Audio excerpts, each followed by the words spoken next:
বিশ্বকাপের আগে যে হাস্যোজ্জ্বল চেহারা ছিল বাংলাদেশের ক্রিকেটারদের, বিশ্বকাপ শেষে মুখে সেই হাসি নেই। আরও একটি হতাশার টি-20 বিশ্বকাপ ব্যর্থ নকআউট কোনো স্টেজে উঠতে। যদিও ক্রিকেটের সংক্ষিপ্ত সংস্করণের নবম বিশ্বকাপ আসরে ৩ ম্যাচ জয় পেয়েছে বাংলাদেশ, যা টাইগারদের ইতিহাসের এক আসরে সর্বোচ্চ।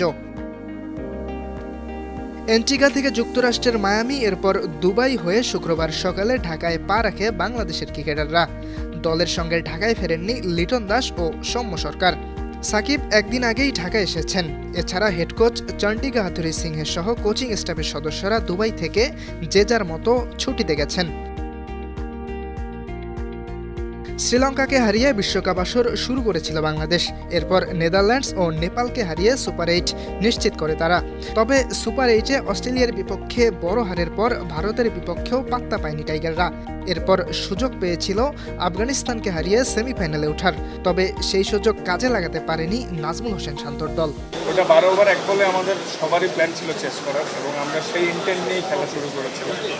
একটা পর্যায়ে যখন দেখলাম যে মনে হচ্ছে আর হবে না 12 ওভারের চেস, তখন আসলে নর্মালি জেতার চেষ্টা করা এই প্ল্যানটা আসছিল। তারপর ওইটাও ট্রাই করে আমরা পারিনি আনফর্চুনেটলি, কিন্তু বিশ্বকাপ শেষে প্রায় 2 সপ্তাহ ছুটি পাচ্ছে ক্রিকেটাররা। ছুটি শেষে চট্টগ্রামে চলা টাইগার্স ক্যাম্পে যোগ দেওয়ার কথা তাদের। সেখানে বিসিবি কোচ সোহেল ইসলামের অধীনে অনুশীলন করবেন তারা। ইয়াসির আরফাত সবুজ, বানো টিভি।